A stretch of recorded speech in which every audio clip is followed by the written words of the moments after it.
Hello friends, welcome back to Active Mind. तो friends, आज हम पढ़ेंगे इंडियन इकोनॉमी यानी जो हमारे भारत की अर्थव्यवस्था है इसके बारे में। अब देखिए फ्रेंड्स, जब हमारा देश आज़ाद हुआ तो हमारे सामने एक बहुत बड़ा प्रश्न था कि हमारा डेवलपमेंट कैसे होगा, कैसे क्या किया जाएगा। तो इसके लिए सबसे पहले एक योजना बोर्ड जो है उसकी स्थापना हुई थी। और कब हुई थी? 1946 ईस्वी में। तो इसके अध्यक्ष जो थे वो थे केसी नियोगी। और इनके रिकमेंडेशन के आधार पे मतलब इन्होंने बताया कि हाँ, हमारे लिए एक योजना आयोग होना चाहिए, इसलिए जो है योजना आयोग की यानी प्लानिंग कमीशन की स्थापना हुई थी। और सबसे इम्पोर्टेंट पॉइंट ये है कि इसकी स्थापना कब हुई थी? 15 मार्च 1950 ईस्वी को। तो ये आप ध्यान रखना।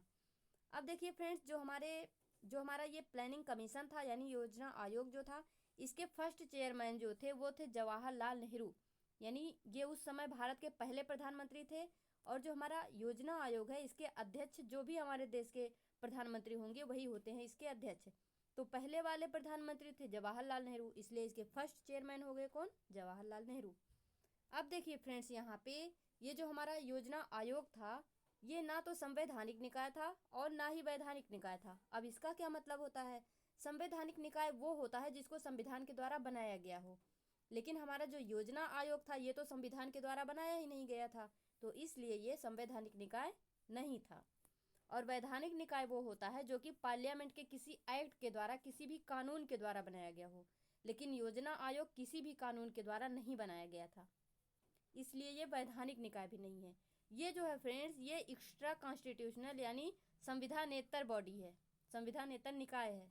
यानी इसको ना तो संविधान द्वारा बनाया गया है और ना ही संसद के द्वारा, संसद के किसी भी कानून के द्वारा बनाया गया है। और इसको किसी भी कानून के द्वारा नहीं बनाया गया है, इसीलिए तो प्रधानमंत्री ने इसको हटा के नीति आयोग लाया था ना। नीति आयोग के बारे में हम बाद में पढ़ेंगे।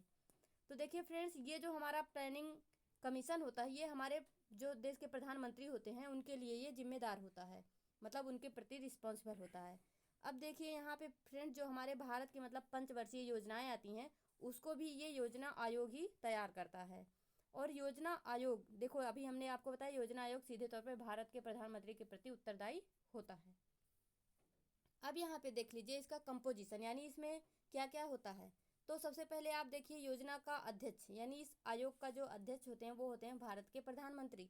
यानी जो भी भारत के प्रधानमंत्री होंगे वो ऑटोमेटिक ही इसके अध्यक्ष हो जाएंगे। और उपाध्यक्ष कौन होता है? जो कि मतलब सबसे बड़े मंत्री होते हैं, जैसे कैबिनेट मंत्री हो गए ये सब, तो वो होते हैं। और अंशकालिक सदस्य यानी पार्ट टाइम जो मेंबर होते हैं वो होते हैं कुछ केंद्रीय मंत्री।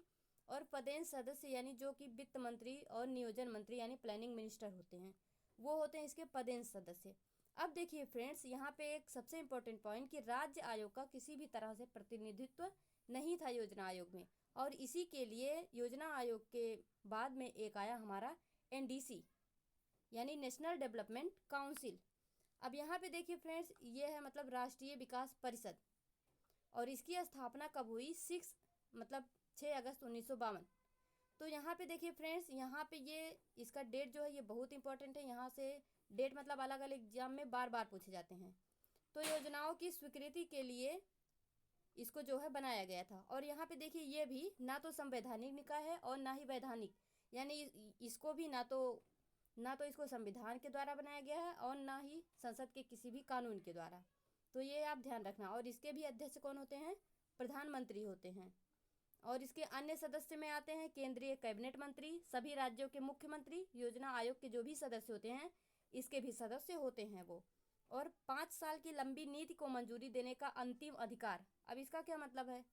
इसका ये मतलब होता है कि जैसे हमारा जो भी हमको बनाना है, जैसे 5 ईयर प्लान हो गया, जो भी हो गया वो तो बनाएगा योजना आयोग, लेकिन उसको पास करने के लिए उसको पास कौन करेगा? ये जो हमारा एनडीसी है यानी नेशनल डेवलपमेंट काउंसिल जो है वो इसको पास करेगा। तो वही है कि लंबी नीति को मंजूरी देने का अंतिम अधिकार इसी को है। मतलब वो तो बना देगा लेकिन वो पास नहीं कर सकता, पास ये करेगा। यहाँ पे देखिए केंद्र सरकार, राज्य सरकार और योजना आयोग के मध्य सेतु का काम करता है। यानी जो भी काम होता है वो तो केंद्र सरकार के हाथ में होता है, लेकिन ये केवल एक मीडियम की तरह उसमें यूज होता है। और ये जो है गाइडलाइंस देता है, मतलब जो भी नेशनल प्लान, राष्ट्रीय योजनाएं होती हैं उसके लिए। तो फ्रेंड्स, इसके आगे देखिए हमको पढ़ना है नीति आयोग के बारे में, लेकिन इसको हम पढ़ेंगे अपने नेक्स्ट वीडियो में। तब तक के लिए all the best, be happy, be positive.